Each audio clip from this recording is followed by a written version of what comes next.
You're listening to the Uptime Wind Energy Podcast, brought to you by BuildTurbines.com. Learn, train, and be a part of the clean energy revolution. Visit BuildTurbines.com today. Now here's your hosts, Alan Hall, Joel Saxum, Phil Totaro, and Rosemary Barnes. Well, we're back with another edition of the Uptime Wind Energy Podcast. I got Rosemary Barnes in Australia, Phil Totaro in warm and sunny California, and Joel Saxum in practically hell in terms of temperature in Austin, Texas. I was just down in Dallas, Texas a day ago, and man, is that hot. There's just like a certain kind of heat, you need to get indoors pretty quick. That Texas heat is really bad right now. One thing I didn't know about this area out here west of Austin, like in the hill country, it's actually really windy out here. Like there's a steady wind all the time and you don't hit wind farms for another 3 hours when you head west, like the first ones. But it's like, I lived in Houston in Texas and it was pretty dormant most of the time, but there's constant wind here as the temperatures change throughout the day all the time. Explains all the wind turbines. Yeah, you sound like me when I moved to Denmark and I'm like, why do I have to live in this windy place? So we have a birthday to celebrate. No, it's not Rosie's birthday. It's Nordex's birthday, and it's celebrating their 40th anniversary. And they've been around since 1985. And some facts about Nordex that they published, really interesting. They have developed 46 different onshore turbine types across the two companies, which was Nordex SE and Acciona. And that's amazing. So in 40 years, those two companies now merged together a couple of years ago. They have 46 different onshore turbine designs from 250 kilowatts up to 7 megawatt machines. Now, Rosemary, I think this kind of highlights, and congratulations to Nordex, by the way. That's quite an achievement. It does highlight the rate of pace for wind turbines from the mid-'80s up till now. One new turbine a year is a lot. Yeah, and it's not the hugest company, right? It's not like they've got 100,000 employees developing that one new turbine every year. So, yeah, nobody's been sitting around on their hands at that company. They made it past isn't it the rule of thumb, Alan? We talk about businesses like in the States, like if you make it past 5 years, you're good. Almost, right? So most companies fail within the first year to 3 years. It's hard to make it to 3, then 5, then 10. If you make it across 10, you have something worthwhile. It's going to stick around for a little bit. And Nordex has. What's WeatherGuard at? We're at almost 20. 20, ooh. An institution. An institution, yeah. We need to be in an institution at this point. And over in the UK, the UK's Crown Estate. Now, this is an important story, everyone. The UK's Crown Estate is making major investment commitments to offshore wind with a £400 million funding boost. And that's due to new legislation allowing the Crown Estate to borrow from the Treasury for the first time. And so now the Crown Estate, which has its own money, used to be spending its own money on some of these projects. And of course, there's some money coming into the Crown Estate for the plots of ocean where they're developing offshore wind. So there's money coming in, money coming out. But this is a big driver. If the Crown Estate can help fund some of these, what they're talking about funding is some of the ports and infrastructure and making sure that the country is ready to develop offshore wind even faster than they are right now. Because they're really headed towards 20 to 30 additional gigawatts of offshore wind by 2030, right? So they're thinking which they could power, 28 million, roughly, UK homes. That is an enormous effort that in the United States, you hear discussions about sovereign wealth funds. And Rosie and I were talking before the podcast. The United States doesn't have a sovereign, doesn't have wealth, and surely doesn't have any funding to do that. But it is a unique perspective that the Crown Estate can do this kind of effort and the impact it will have on the future of the UK. Why don't you have one? You've got lots of natural resources. That's usually how these sovereign wealth funds get stacked. Like Norway's is famous. Even Australia's got a small one, not as big as it should be considering how many resources we've got.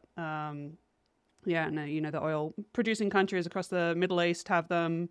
The US is a net exporter of energy resources. So what are you doing with the royalties from that or whatever? We spend all of our other money too quickly. So we don't even get we burn through it too fast. Do you even get royalties from that? Because isn't it in the case, like, based on my research I've done from watching, say, like Beverly Hillbillies, that's, I understand the issue pretty deeply and on a serious level. But if you discover oil on your land, you own that oil, right? It's not like in Australia, if you were to discover oil on your land, that if you own land, you own from the surface up, kind of.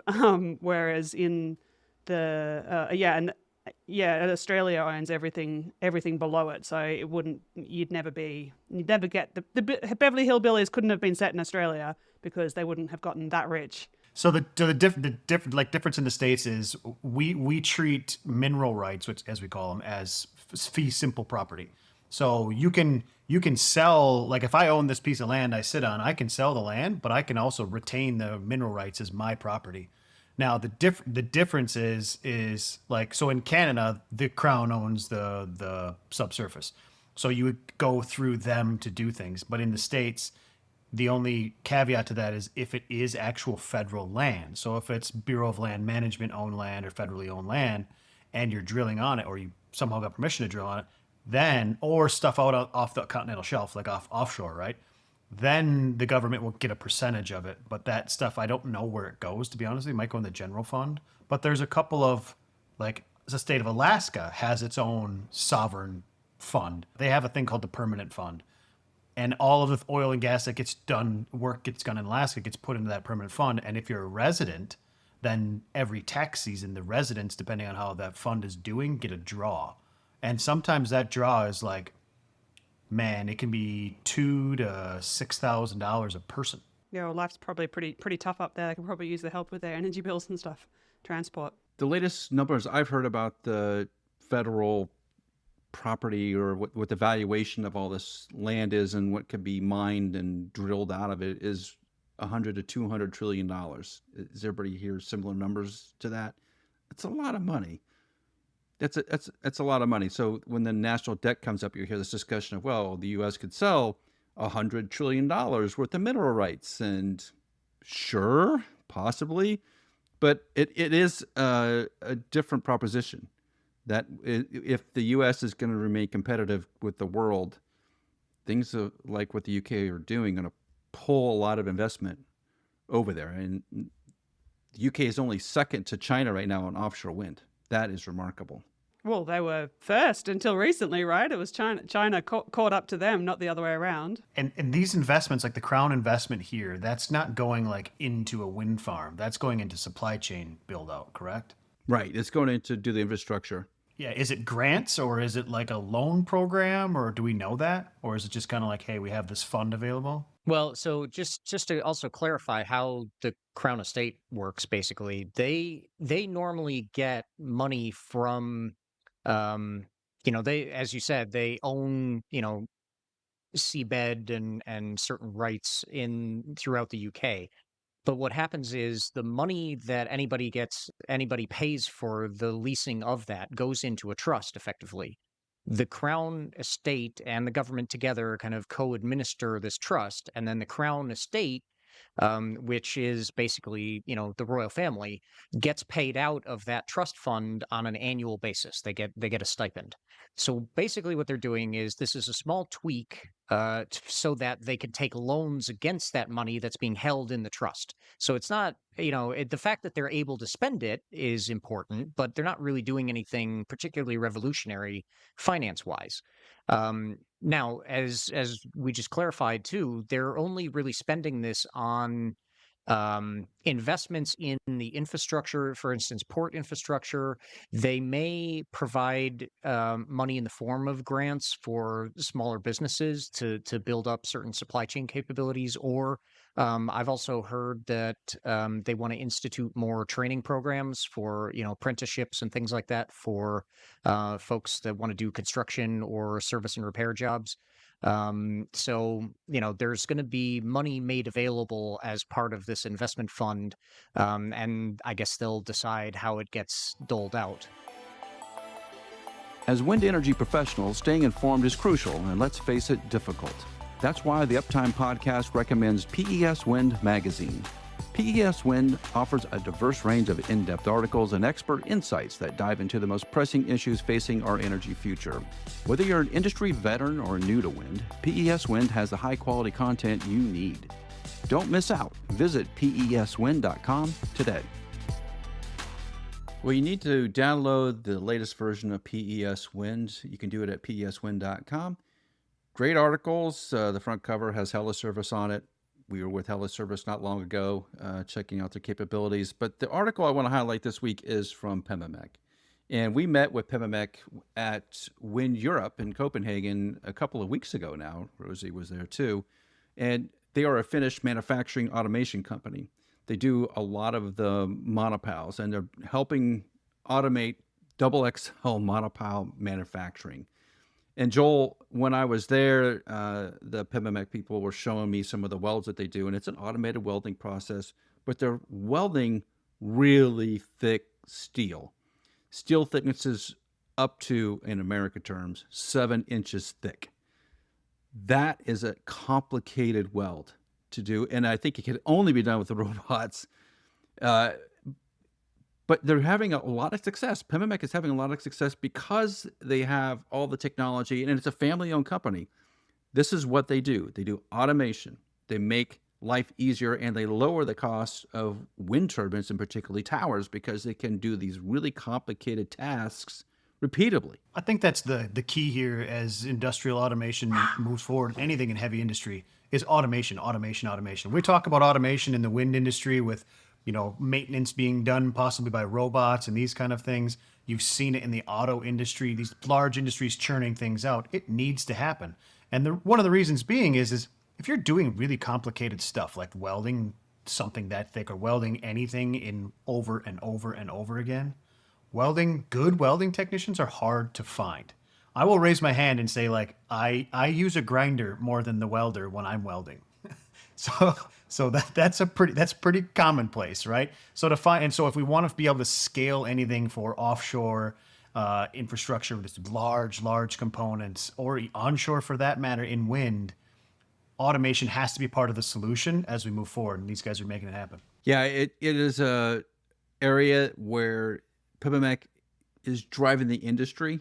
The way I look at it, they're doing things at such a high level and an advanced level that other companies would be following their lead. And I think Pemamek is having a lot of success selling machines and automation because everybody's trying to lower the cost of their products, and they're trying to simplify the headcount and the talent stack you have to have. Like Joel mentioned, finding welders that can weld 7-inch thick steel is extremely difficult. This is the way we move forward. So the question in my mind, Joel, is how big can they go? At what point can you not weld steel anymore? We're at 7 inches. Good Lord. We're talking about some really big monopiles. At the end of the day, you're not really limited when you go to depth of weld, as long as you're continuing to chamfer it correctly, just like repairing composites, right? But how big do we need to go? 7-inch thick weld. I mean, that's going to carry basically anything, Yeah, they're making 15-meter diameter tower sections, of which they can't get steel big enough when they roll it, which Pemamek's involved with also. So you can't roll a ring. You have to weld the sections together, and then you roll the assembly together. It is a lot more complicated. And when we watch offshore wind projects go up and think, oh, it's just another piece of steel that's going in the water.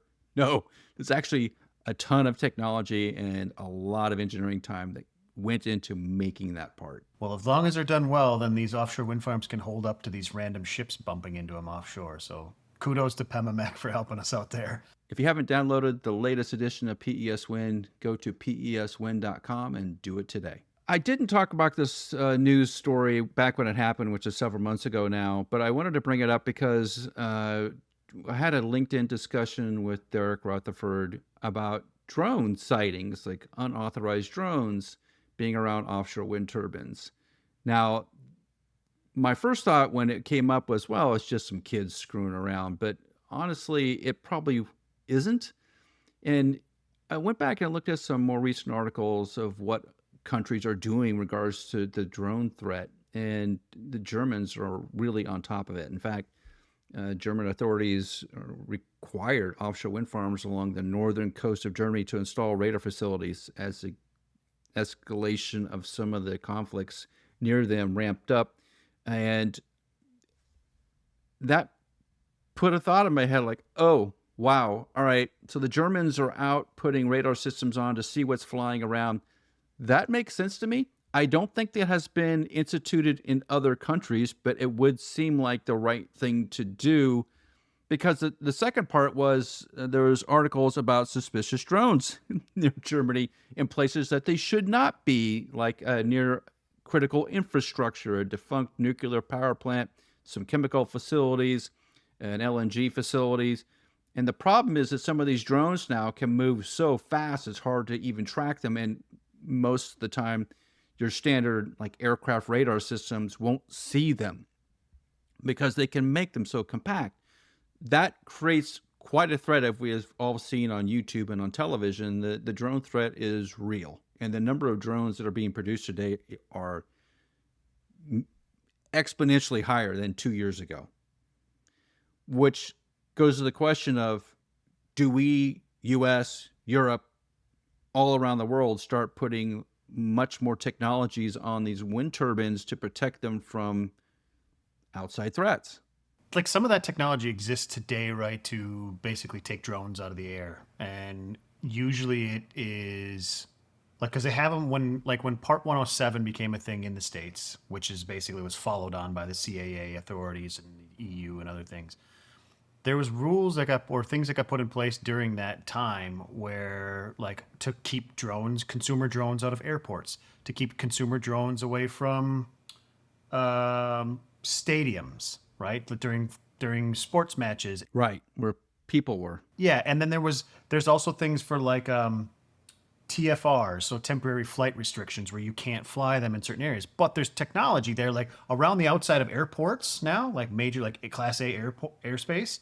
They have basically jamming technology where when a drone crosses a threshold, like you lose the ability to control it and they come down.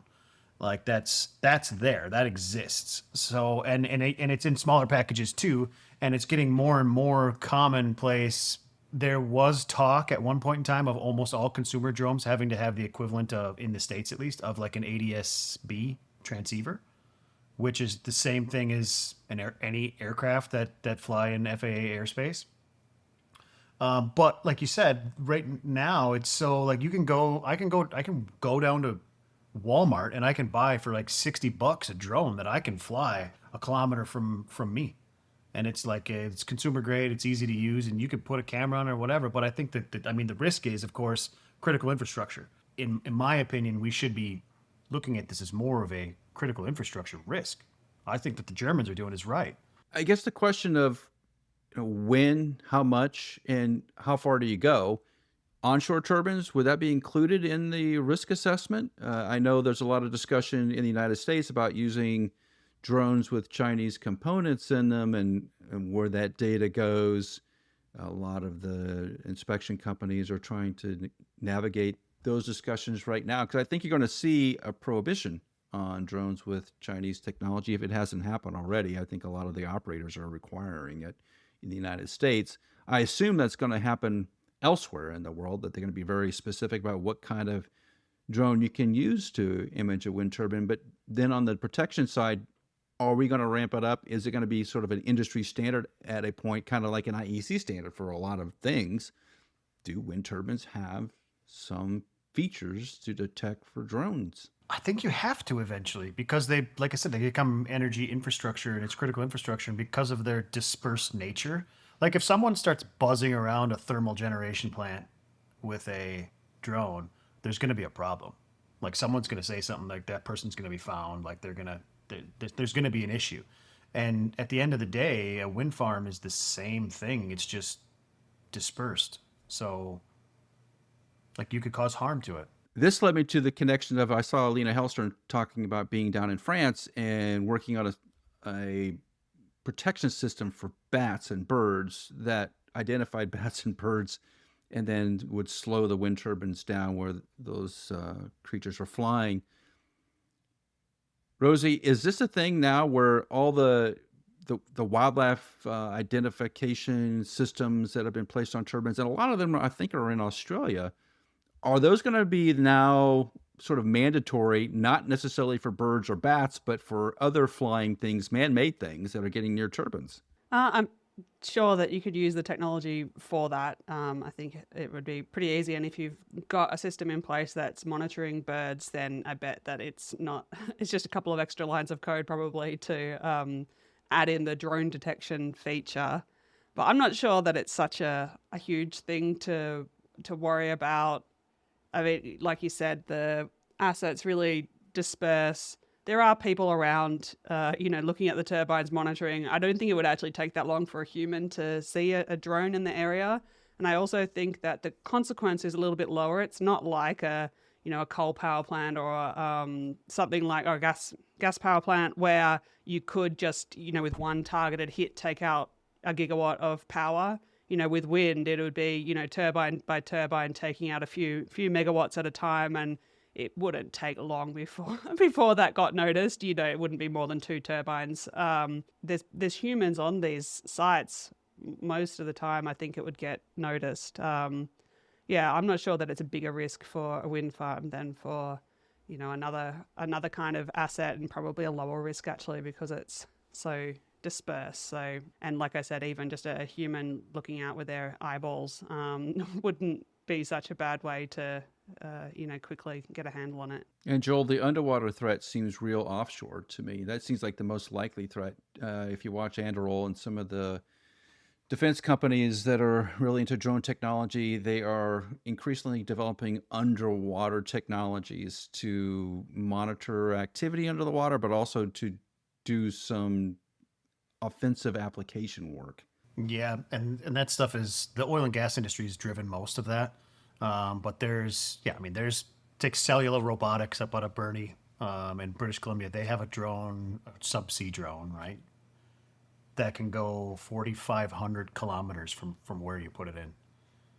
So like you can go, that thing is designed to do like round trips underneath the ice pack, monitor for submarines, go dormant and come back. Like they can deliver munitions or anything anywhere in the world they want to anymore with these unmanned subsea vessels. So there is also a lot of companies out there like Sonardyne and such that have really, really advanced acoustic sensors for subsea. And I think that you're going to probably start to see more of those deployed as well, especially after we had some of those pipeline issues and things over in Northern Europe. That sensor technology to know what's happening around your wind farm subsea, because that's a little bit more difficult than just having someone look or having AI, vision cameras and stuff. Those technologies are available, and I wouldn't be surprised if they aren't already deployed. I don't have any knowledge of it, right? But Joel, you're a contact to the underwater world. Someone from the underwater world call me about wind farms. I'd love to talk to you about how much of these things are deployed out there. Don't let blade damage catch you off guard. Eelogic's ping sensors detect issues before they become expensive, time-consuming problems. From ice buildup and lightning strikes to pitch misalignment and internal blade cracks, Eelogic's ping has you covered. Their cutting-edge sensors are easy to install, giving you the power to stop damage before it's too late. Visit eelogix-ping.com and take control of your turbine's health today. Yeah, up in Germany, French energy giant TotalEnergies has secured the latest German offshore wind auction for what they're calling the N9.4. I know you all have that marked on your maps, N9.4, up in the North Sea, which is capable of hosting about 1 gigawatts of wind capacity, which huge wind farm. And TotalEnergies, through its subsidiary Offshore Wind 1, won the competitive bidding process with a final price of 180 million euros for the 141 square kilometer site. Now, the first thing that I noticed about this auction was someone was actually paying money. They were not receiving subsidies. They were actually paying cold, hard cash to get into this plot of ocean. When you looked at this specifically, Total has a number of plots off the north coast of Germany. This plot, this 9.4, is next to some other plots they already are working in 9.1 and in 9.2. So it just kind of connects them all together. But there is complaints in Europe about this auction that I think there were a total of 2 bidders at the end who were willing to pay money for these plots, TotalEnergies being the winner. They want to have, from all the news articles and what I can understand, because this is not the American way of thinking about running things, is that they want to have more companies bid for these plots and have different energy companies involved. Total it's got to be the largest provider there, and they're a French-based company in German waters. Maybe that's what the issue is. It's a country pride thing, but I'm not sure how they're going to change this auction process where they're going to get more bidders unless they just say straight out, we're going to provide a subsidy, and that brings in a flood of more German or Northern Europe-based companies. Is that where this is headed? Potentially. But the funny thing about it is in the United States, we've leased, I believe, 18 different areas for offshore wind, and companies have collectively paid the government more than $1 billion for the privilege of being able to develop projects. So, the Europeans are just not used to these, what they call, negative bids or zero bids. They're not used to that style of auction process, but they're also, I mean, if they want other companies to participate, then tell them to get their damn wallet out and spend the money so that they can have the lease rights, because there's only a finite amount of space. So, I don't blame Total for diving in and, spending their money on developing a lease area that is going to net them, hundreds of millions of euros in profit by the time the project is done. What's everyone else waiting for? That's a great question. One of the issues about this auction was the requirement for overplanting. And it's a new term to me, overplanting. I understand what it means. I'm from Nebraska. We plant a lot of corn there. Overplanting means you kind of creep in the rows a little bit and you overplant. But overplanting wind turbines is another level where they're putting like 10 to 20% more wind turbines on that plot so that this 1 gigawatt capacity, roughly, is maintained all the time, even if there's lower winds. Or my thought is that they start planting other wind farms around it and there's just more turbulence and there's losses involved. So they're going to be able to capture the wind no matter what. So it's going to be more like a consistent provider of energy on high wind days and on low wind days. Rosie, I haven't seen this a lot. Is this something that's relatively new, or has this been done in the past? Yeah, I actually haven't heard of it either. And I mean, obviously, you're going to end up with more expensive wind energy from doing that, right? Because usually a developer just wants to put in the number of turbines that will give them the best return on however much money it costs. So if you force them to throw out their own optimization, economic optimization, and add in a few extra turbines, then you're necessarily going to end up with some suboptimal amount in terms of the energy produced. I think it's fine if you say, yeah, you can put in this huge wind farm, but if we're going to rely on it, we need to be able to rely on it and, require that they, take that into account in some way and allow them to choose. That seems to me like the smarter way to do it. The whole point of a large distributed electricity grid is that you get reliability very cost effectively because you have uncorrelated resources. And so, like if you have extra wind turbines on your plant, or if you put a battery on that location, it still doesn't stop if a transmission line goes down and that that whole thing can't connect to the grid. You still, you're not removing the biggest risk of all, that the whole thing is just down. So to me, it sounds like, an expensive way to not quite achieve what you're trying to. I think it's always better to have a look at the problem as a whole and then allow people to propose solutions to the problem rather than tell them the solution and have them figure out the problem that, you're actually trying to get at. That's the same, like that exact concept that you're saying there, Rosie, is what they just tried to pass in the Texas legislature this year for the ERCOT market. What's basically like, if you're going to build something, you bet you have to also build backup for when it goes offline. And it didn't pass. Didn't you testify or present evidence at that? I was against a different one. There was a different one I was against, and it was more of a citing one. Just full of good proposals in Texas this year. Everybody's trying to dive into that, the idea that they know what they're talking about, but yeah, there's not a whole lot of knowledge down there in Austin. When we talk about co-locating certain assets, now I think from an economic standpoint, depending on, of course, what grid you're in and how it operates, mostly unregulated assets, co-located wind and batteries is a good thing. That is a good investment to me. Co-located solar, batteries, good investment to me. Have we ever heard of any offshore wind farms?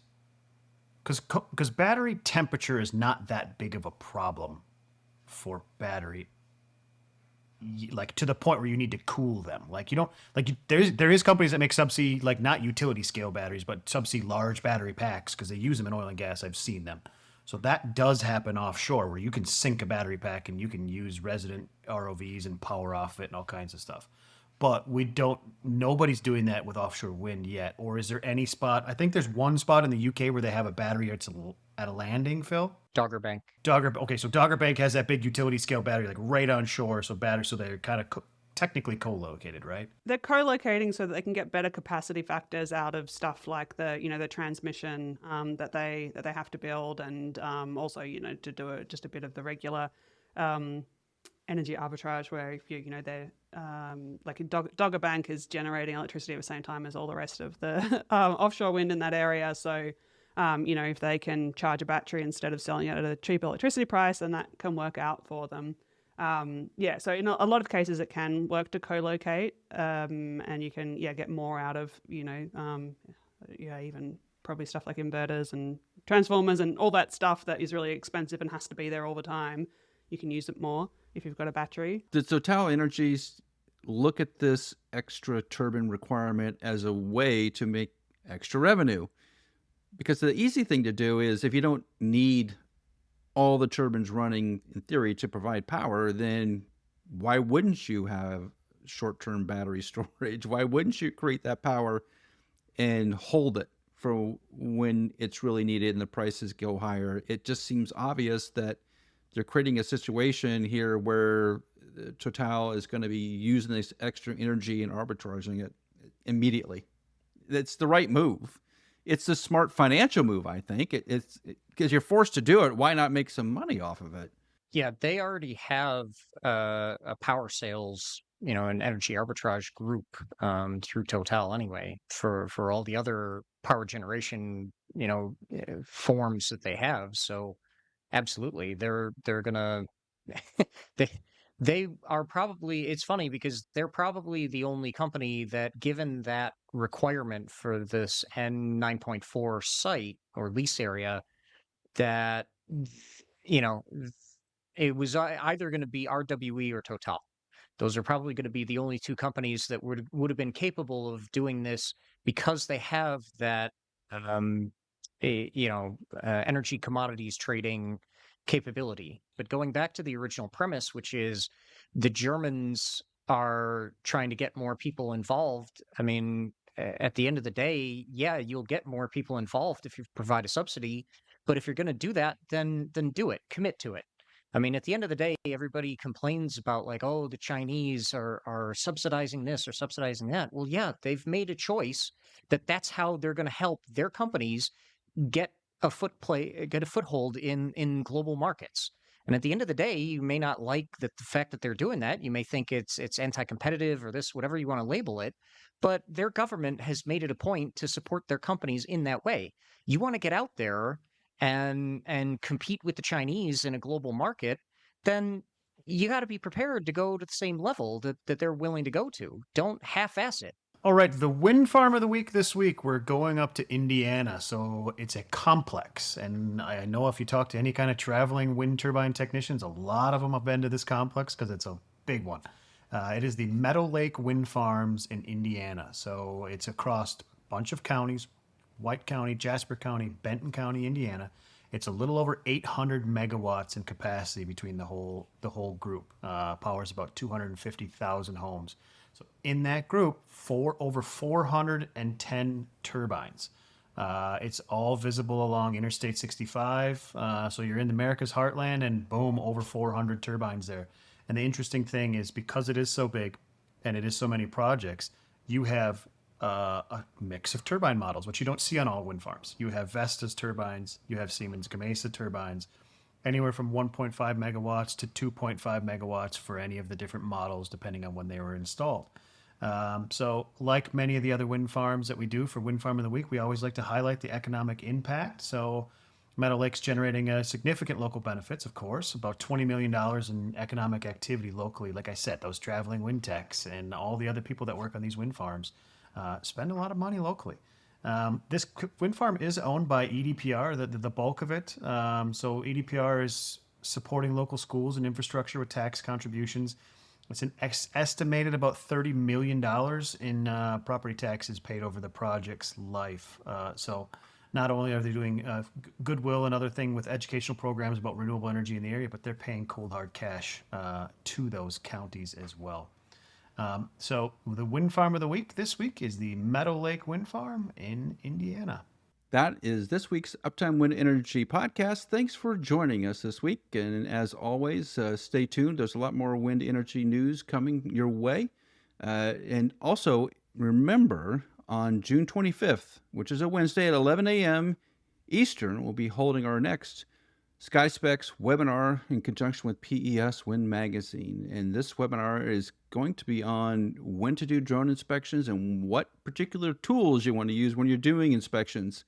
There's a lot of technology coming on the market, and SkySpecs is leading that way, but you need to be identifying which tools for which problems, and particularly at what time. So sign up for that. Check out the show notes below for the registration link. And we'll see you here next week on the Uptime Wind Energy Podcast.